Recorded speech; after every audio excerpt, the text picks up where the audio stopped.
The long dark took everything from us. It took our crops, our countries, and for many of us, our lives. We managed to survive underground, burrowed underneath the corpse that is this earth. So many years have passed we have lost track of time, yet there are still those who live with us that remember what the surface once was and long for its return. Balking against the mandates of the ordered government and the Quisustinat, there are those that would dare risk their freedom and even their lives to see one last glimpse of what the surface once was. We are the brave. We are the bold. We are the ones that seek the surface. We seek the land of Viridian, the one that was once promised to us.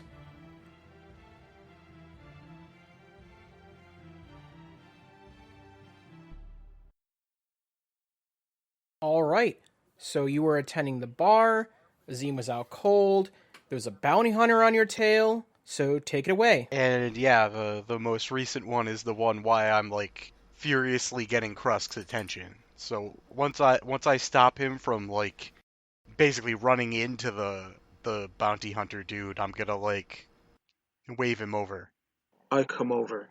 As he comes over, I'm gonna pour out a drink and hand it to him, you know, like as if he's like maybe a patron or maybe he's a surfer in case that guy turns around.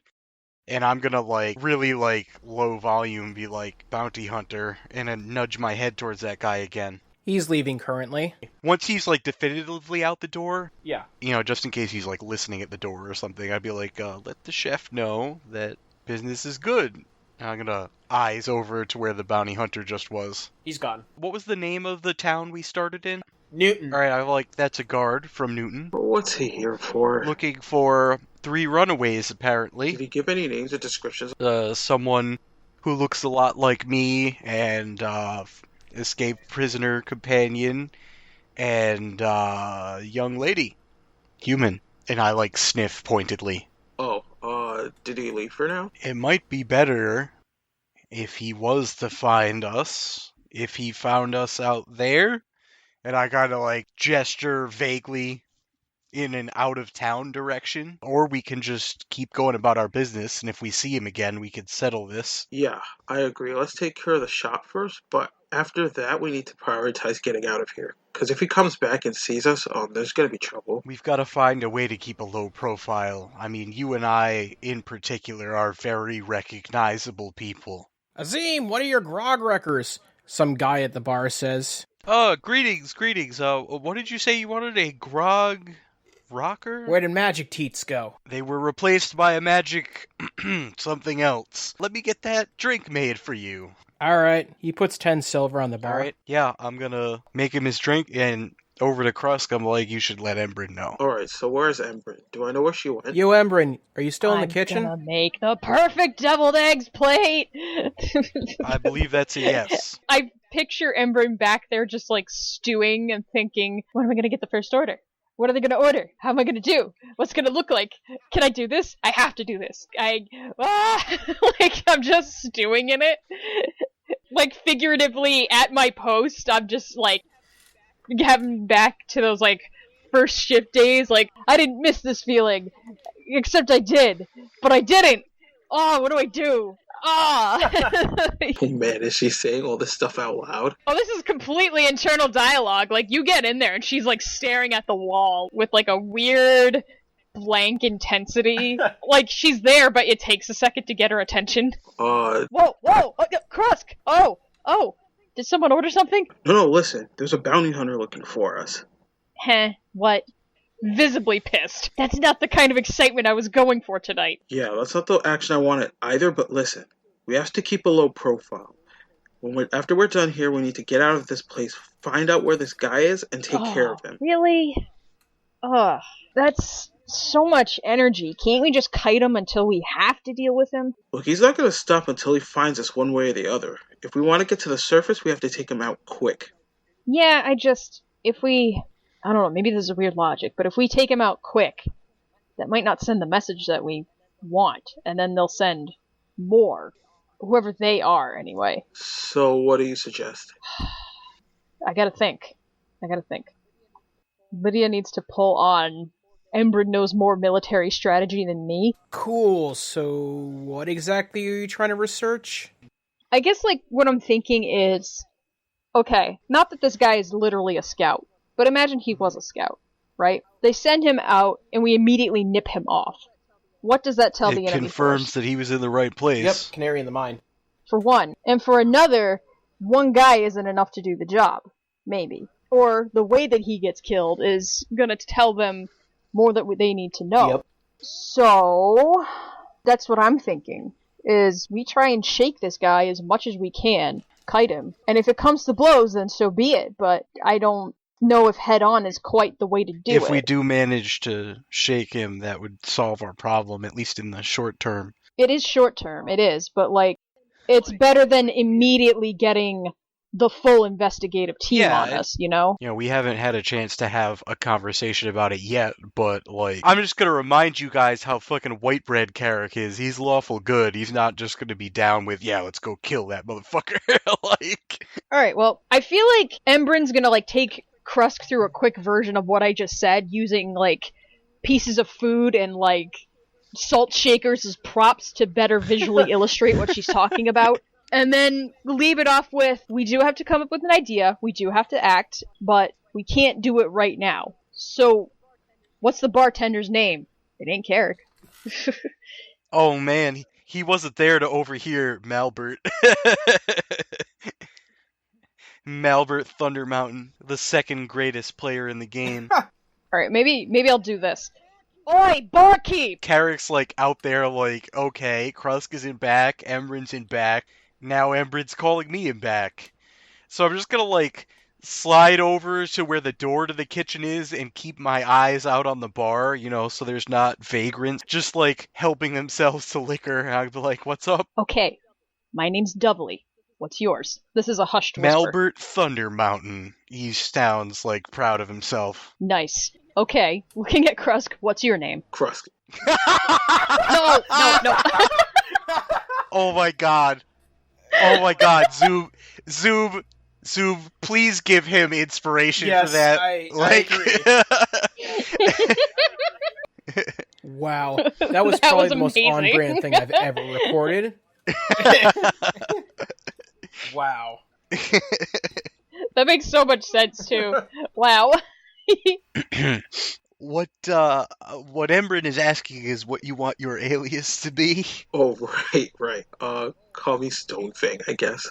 Stonefang, I like Cool. that. You guys have better names than me. Anyway. Hey, barkeep. I'm gonna shuffle back over to my post. Yes, sir, what can I get for you? I'll have a pale maiden. Ooh. Well, me too, if you could find one. Nudge, nudge. Oh, God. One of his eyes blinks, and then the other one, and he just stares at you with a blank oh my face. God. Embrin, of dusky complexion, just sinks her face into her palm, distraught. Men. Let's just get you your drink, sir. And what was yours again? Dove something? Dovely. Like, lovely, but with a Okay. D. And Krusk was Stonefang. I remembered Stonefang. Man, you guys went with the sweet, like, metal band names, and I was just like, this sounds like a name? Yeah. Alright, 23 for my Arcana check. You're not sure how college prepared you for mixology classes? But you remember that one guy in the academy that was really good at coming up with bourgeois cocktails? And one of them happened to be the Pale Maiden. So, small world, huh? Being a noble and associating with other nobles is really the thing that prepared me for mixology. Carric just, like, applied some of his college learning to enhance that, I think. Yes, so you make your version of a Pale Maiden, which is a lot of vodka, and then you throw some limes in it. Is it glowing? Tell me it's glowing. Good. It's glowing. Oh, God. Or some lime-adjacent mushroom. It's a glowing lime thing. Alright, mix it up. You know, still, I imagine my even more honed version of, like, as I go, I'm learning how to dial back the actual 1d8 damage on the Ray of Frost. To just be like, "Bee, okay, there we go, nice and cool." slide it over to the guy, You can see the collect his coin. and the head twist as he takes a sip of his drink. The irony of all this is Carric just likes wine. Like, he knows this shit and he'll drink it, but really he just wants wine, but whatever. I guess we keep tending bar until Azim is awake She and comes alert. down, rubbing sleep sand out of her eyes. She's wearing what looks like a negligee. It's a lot less revealing than a negligee, but you can't really constitute that as normal everyday wear. Everyone in the bar is kind of staring at her, and she sleepily looks over at Carric, squints, is confused. What's going on? Oh, nothing at all. Business as usual. So Embrin clears her throat, lets out a sigh, and starts channeling one of her many village grandmothers. Azim, sweetie, are you hungry? What the hell's going on? Why are you making that voice? Yes, come over here. I'll fix you something. Why are you making that voice? But I guess I could eat. She comes down the stairs. The moments that Embrin's able to be close and like whisper bits to Azim without being overheard easily, she's gonna like fill her in like, alright, so I guess we've been followed, and this is us trying to not draw the attention of that individual as we cover for you and make sure you and Marcus are okay. Oh no. Don't tell me you guys are criminals. Not really, just runaways. Runaways? Oh. Surface runners. Shrug. And I suspect he's gonna come back with a posse. Well, we're trying to specifically avoid that. It was not a consequence we foresaw happening. You ran away from your village, and you didn't foresee them coming after you? Honestly, no. They're just... Okay, so I don't one, know. I feel like I'm way too sober to have this conversation. And two, that's what bounty hunters do. They keep us all in our sequestered little boxes so that no one makes a run for the surface. So we don't have to experience the gates of hell being reopened. Is it hell, though? Hun, you can't seriously believe that whatever you uncover up on the surface is going to be anything even remotely good. Yeah? Look, I care about you folks, and I don't want anything bad to happen to you. I've never seen the surface. This happened before me, I guess. It's weird, I guess, because why would I want anything different if I've never known it? But I guess I see a lot of pain in people's faces and their eyes. I hear it in their voices because they lost their home. And so I guess because they gave me a home, I just want to give something back. I mean, eventually enough years will pass where this will be home, and it's always been home, you know? You go through enough generations and eventually people forget about it. I don't know if that's right. As long as we're managing somehow to survive, that's really all that matters, Maybe right? I'm worried we're not managing. You're a good kid. Just stay out of trouble, okay? Now someone tells me.